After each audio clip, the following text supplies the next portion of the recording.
10 gün болду, 103 фура, 105 фура бар.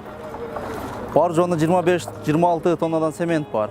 Кыргызстан чегара кызматына кайрылып сурасак билишпейт алар эч нерсени. Заводко барып кайрылдык, заводдун директоруна бардык, жолуктук. Алар дагы эч нерсе билбейт.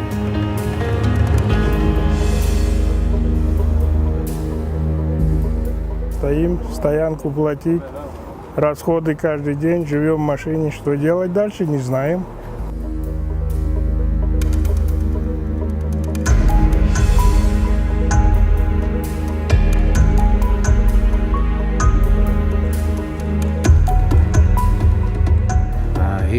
Жыл башында $51 сатышкан экен, азыр 2-3 ай өтпөй $58 болуп калган. Ошонун негизинде Өзбекстан токтотуп коюшу мүмкүн. Эми бул толук маалымат эмес, бул мүмкүн.